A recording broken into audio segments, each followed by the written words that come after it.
जे advance 2017 paper 1 के ऊपर integral calculus का क्वेश्चन हमें दिख रहा है, जिसमें कई सारे इंटीग्रेशन हमको नजर आ रहे हैं। और ये क्वेश्चन जो है ना, ये मिक्स्ड है। डिफरेंशियल कैलकुलस का भी रोल यहाँ पर आपको देखने को मिलेगा। तो प्योरली एक कैलकुलस का क्वेश्चन आपके सामने आया, एमसीक्यू कैटेगरी के अंदर है। स्टूडेंट्स का रिस्पॉन्स इसके अंदर देखते हैं कि उस टाइम के स्टूडेंट्स ने कैसा इसके अंदर परफॉर्म किया था, क्योंकि इन पर्टिकुलर एमसीक्यू क्वेश्चंस के अंदर -2 की पेनल्टी होती है। करेक्ट रिस्पॉन्स स्टूडेंट्स का 3.68 है, -2 मार्क्स इनको यहाँ पे मिले, इनको +4 मार्क्स मिला होगा। और -2 वाले स्टूडेंट ये रहे 15% -2, वहीं पर 70% इसको छोड़ दिया। सोचिए, इंटीग्रेशन के सिंबल दिखे, 70% मैदान छोड़ के भाग जाते हैं। 1,19,000, 1,11,977 0। रॉन्ग आंसर 24,000, -2 लेकर गए होंगे। सही करने वाले स्टूडेंट कितने कम है? 5,871। पार्शियल मार्किंग भी हुआ है, 17,000 को +1 मार्क भी मिला है। So let's discuss, this is one of the good question asked in this paper. अच्छा सवाल है, ऐसा नहीं कि बहुत ही आसान है। फंक्शन डिफाइन किया गया है, f 0 से r में डिफाइंड है और आउटपुट आता है 0 से 1। ये बड़ा इंपॉर्टेंट रिजल्ट है कि फंक्शन जो है वो 0 से 1 के बीच में आउटपुट रखता है। If x belongs to real number, आपने पूरा रियल नंबर रखी, फंक्शन 0 से 1 के बाहर नहीं जाने वाला। ठीक है। Then which one of the following functions have value 0 at some point of interval 0 to 1। 0 से 1 के बीच में कौन से ऐसे फंक्शन हैं जिसकी वैल्यू 0 हो जाएगी? ठीक है। So let's discuss A option first. हमने एक फंक्शन अज्यूम किया gx, वो बनता है x⁻9 - fx। देखिए, ये हमें कंटिन्यूस फंक्शन दिया हुआ है, ये भी कंटिन्यूस फंक्शन होता है। दो कंटिन्यूस फंक्शन के सब्सट्रैक्ट से बना हुआ फंक्शन भी कंटिन्यूस फंक्शन होगा। हमने सबसे पहले 0 पर ही बात बनाई इसकी, तो डोमेन हम चेक कर रहे हैं इसकी 0 से 1 के अंदर। 0 पर डेटा देखा, 0 आता है, f(0) आता है। f(0) पॉजिटिव है, आगे माइनस आ गया है, नेगेटिव बन गया। f(1) बना, g(1) बनाने गए, 1⁻9 - f(1), it is 1 - f(1). Function कुछ भी हो, 1 से छोटा रहेगा तो ये पॉजिटिव हो गया। अब देखिए, 0 पर नेगेटिव डेटा था, 1 पर पॉजिटिव डेटा है। जब इसका ग्राफ बनाया जाएगा तब क्या होगा? ये 0 है, यहाँ 1 है, ऐसे रहा होगा कि 0 पर तो नेगेटिव डेटा है कहीं पर, 1 पर पॉजिटिव है। 0 पर नेगेटिव है, 1 पर पॉजिटिव है, क्योंकि ये कंटिन्यूस फंक्शन है तो ये कम से कम एक बार तो इसको कट करेगा ही करेगा, क्योंकि कंटिन्यूस फंक्शन है, दोनों कंटिन्यूस, ये कंटिन्यूस बनेगा। 0 पर नेगेटिव है, 1 पर पॉजिटिव है, एटलीस्ट एक बार, हो सकता है एक से ज्यादा बार भी ये कट करके चला जाए, पर मिनिमम एक बार ये जरूर कट करेगा। इसको कहते हैं हम intermediate mean value theorem. So from IMT intermediate mean value theorem हम कह सकते हैं that gx is equal to 0 for at least 1x belonging to 0 to 1। कम से कम एक बार ऐसा जरूर होगा, तो हम ए ऑप्शन को मार्क करेंगे। गोइंग फॉरवर्ड पहुंचे हम बी पर।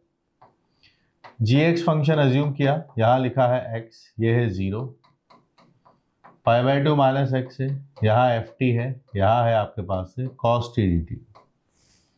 हमने फिर वही 0 पर डेटा निकाला, तो आपके पास यहां से 0 बना, ये आता है 0 से π/2, यह है ft cos t dt। आप खुद देखिए, ft जो है ये तो पॉजिटिव है, 0 से 1 के बीच में है, और 0 से 90 डिग्री के बीच में cos भी पॉजिटिव होता है। एक पॉजिटिव फंक्शन का इंटीग्रेशन आप कर रहे हो तो पॉजिटिव ही आएगा, लेकिन सामने नेगेटिव लिखा हुआ है, तो ये ओवरऑल आपके पास से प्लस ही आने वाला है, लेकिन आगे माइनस है तो फिर ये नेगेटिव बन गया। वहीं अगर मैं इसी में g1 की बात करने जाऊंगा तो यहाँ 1 बनेगा, यहाँ है आपके पास से π/2 - 1, ft cos t dt आपके पास से बना। ठीक, इसकी मैक्सिमम वैल्यू अगर आप देखें, इसकी मैक्सिमम वैल्यू 1 से कम होगी, ये वाला डेटा भी 1 से कम है, f 1 से कम है और ये भी 1 से कम है, दोनों का प्रोडक्ट भी फिर 1 से कम होगा, पॉजिटिव है, ठीक है। और ऊपर वाला डेटा अगर आप देखें तो π/2 -1 है, ये आपके पास है रफली 0.57 के आसपास है। तो ये डेटा आपके पास कैसा है, दोनों 1 से कम है। तो आप सोचिए 0 से आप जिस जगह पर कंपेयर करने जा रहे हैं उसकी हाइट पहले ही कम है और ये दोनों डेटा 1 से कम है। इनका अगर आप इंटीग्रेशन भी करोगे तो इसका डेटा इससे कम ही आएगा। ये 0.5 × 1, this data is completely less than half, less than 1 ही रहेगा इसका इंटीग्रेशन। 1 से छोटा है, दूसरा भी 1 से छोटा है, तो प्रोडक्ट भी 1 से छोटा है, पॉजिटिव है। 0 से π/2 -1 तो ये भी पॉजिटिव है, f भी पॉजिटिव है, 0 से 1 के बीच में है। जो इंटीग्रेशन के लिमिट्स है, कई बार हो सकता है 0 से 5 हो तो 5 का डिफरेंस आएगा, ऐसा भी नहीं है। 0 से लेके 0.57 है, 1 यूनिट से भी कम लेंथ है, यानी इसकी विड्थ भी नहीं है। हाइट 1 से कम है ही से, विड्थ भी नहीं है, तो ये जो एरिया रहने वाला है 1 से कम होगा। 1 में से आप सब्सट्रैक्ट करने वाले हो, पता चल गया कि G1 पॉजिटिव है। तो G0 नेगेटिव था, G1 पॉजिटिव है। ये फंक्शन कंटिन्यूस, ये कंटिन्यूस, इंटीग्रेशन भी कंटिन्यूस, ये भी कंटिन्यूस होगा। हमारे पास ये पता है कि since Gx is a continuous function, क्योंकि कॉस्ट कंटिन्यूस होता है, ft कंटिन्यूस गिवन है, प्रोडक्ट भी कंटिन्यूस होगा, इंटीग्रेशन भी कंटिन्यूस होगा, x भी कंटिन्यूस है। तो एक देखा हमने कि 0 पर नेगेटिव है और इस पर ये है। इंटरमीडिएट मीन वैल्यू थ्योरम से हम कह सकते हैं कि फ्रॉम दिस आप अगर नेगेटिव से पॉजिटिव आए हो तो Gx equal to 0 has at least 1 solution.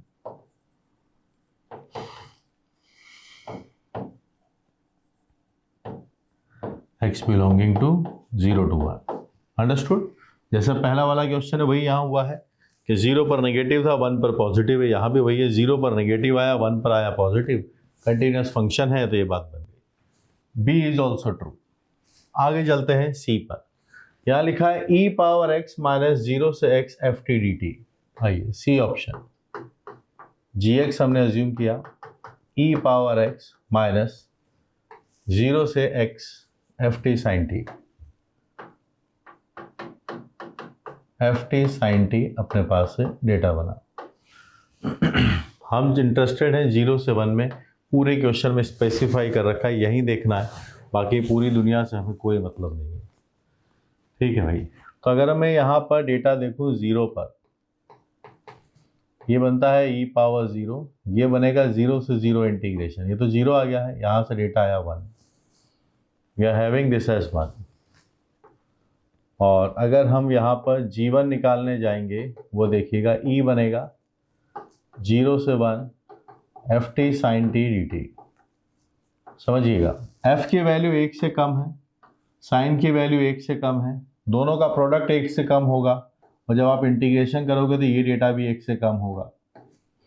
यहाँ 1 से कम है, यहाँ 2.71 है। 2.71 में से अगर 1 से कम डेटा हटाएंगे, 1.71 से ज़्यादा ही ये डेटा बनेगा। This data is going to be greater than this, जो कि पॉजिटिव है। तो यहाँ कोई साइन चेंज हमें नहीं दिख रहा है, यहाँ भी पॉजिटिव, यहाँ भी पॉजिटिव। तो इंटरमीडिएट मीन वैल्यू थ्योरम से यहाँ कुछ पता नहीं चलने वाला। अगर साइन चेंज हो जाता तो फिर बात बना देते जैसे पहले वाले 2 ऑप्शंस में बनाया। ठीक है कि हाँ नेगेटिव था, पॉजिटिव होगा तो फिर 0 आए होंगे। ऐसे सोचिए, आपके मार्क्स आते ना, आपके टेस्ट में पहले नेगेटिव मार्क्स आया करते थे और आपके जो मार्क्स हैं वो कंटिन्यूस हैं, अचानक से आपको मैं मिल गया तो उसके बाद क्या हुआ, अब आपके मार्क्स पॉजिटिव आने लग गए। तो आपके पहले नेगेटिव थे, बाद में पॉजिटिव आ गए, तो फिर आपके मार्क्स कभी ना कभी 0 ज़रूर आए होंगे, अगर मार्क्स का डिस्ट्रीब्यूशन कंटिन्यूस है तब, और कम से कम एक बार।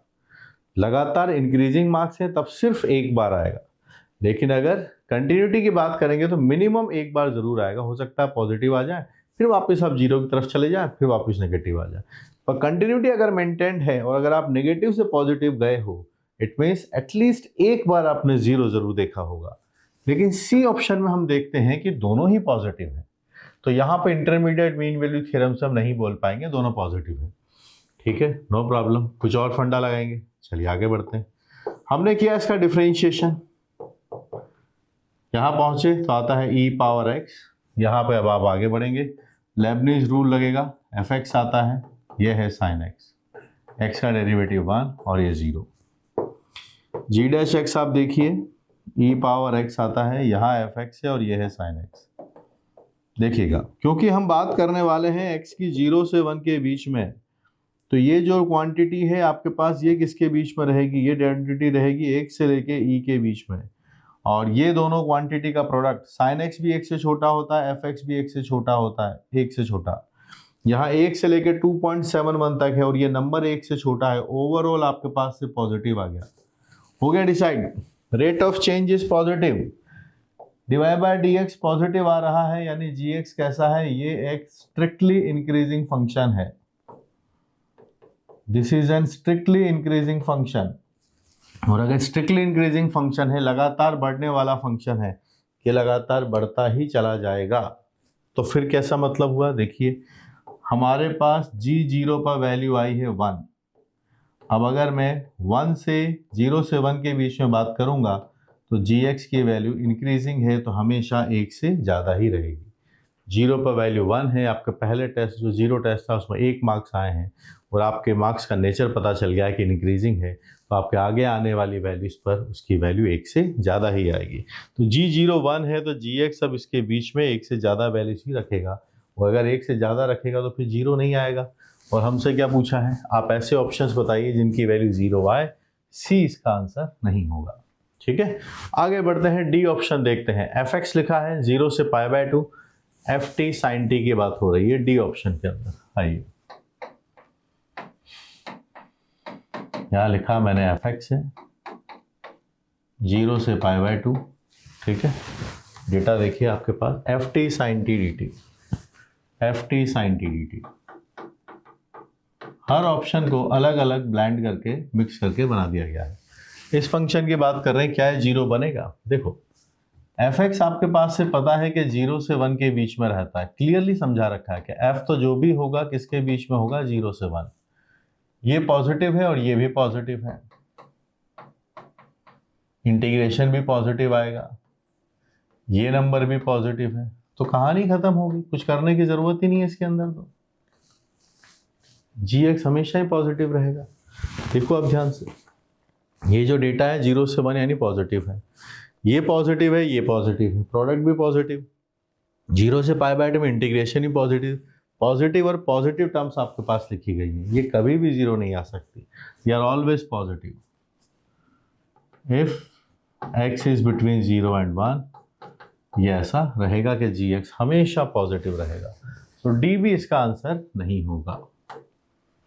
तो सर क्या ये कभी नेगेटिव आ रहे थे ना, देखो ना 0 पर नेगेटिव था, 1 पर पॉजिटिव था, intermediate mean value theorem, negative से पॉजिटिव है, कंटिन्यूअस फंक्शन है तो मिनिमम एक बार 0 आएगा, नेगेटिव से पॉजिटिव, ये हमेशा पॉजिटिव, तो 0 आने का चांस ही नहीं। ये इंक्रीजिंग फंक्शन, ठीक है। तो जब पेपर होता है तो सिर्फ सारे सवाल कंटिन्यूटी पर ही थोड़ी पूछे जाएंगे, मोनोटोनिसिटी से भी बनाया हमने थर्ड वाले पार्ट को कि इंक्रीजिंग आ गया, और डी का एनालिसिस हुआ कि this is a positive quantity, वहाँ किसी थ्योरम की कोई ज़रूरत नहीं थी। ठीक है, पहले वाले 2 question intermediate mean value theorem के ऊपर है, तीसरा वाला जो पार्ट है ये मोनोटोनिसिटी से पता किया हमने, दिस इज मोनोटोनिसिटी के स्ट्रिक्टली इंक्रीजिंग, फोर्थ वाली टर्म जो है वो ऑलरेडी पॉजिटिव है। ऐसे कॉन्सेप्ट पूछे जाने, बढ़िया लेवल का सवाल मैं इसको कंसिडर करता हूँ, this is a top class question, I mark this question as a good question. इसमें ऐसे कॉन्सेप्ट बनाए गए और नेशनल लेवल पे आप देखेंगे तो सिर्फ लेस देन 5% बच्चे जिन्होंने इस क्वेश्चन को कंप्लीटली सॉल्व किया था। This is good question. 5871 students ने ही इसको बनाया था, तो +4 आया। यही हमें सोचना है कि इस -2 से मार्क्स को कन्वर्ट करें +4 की तरफ। एक सवाल आपको 6 मार्क्स का इजाफा दे देगा, -2 से लेके +4 की तरफ। ठीक है, कीप लर्निंग।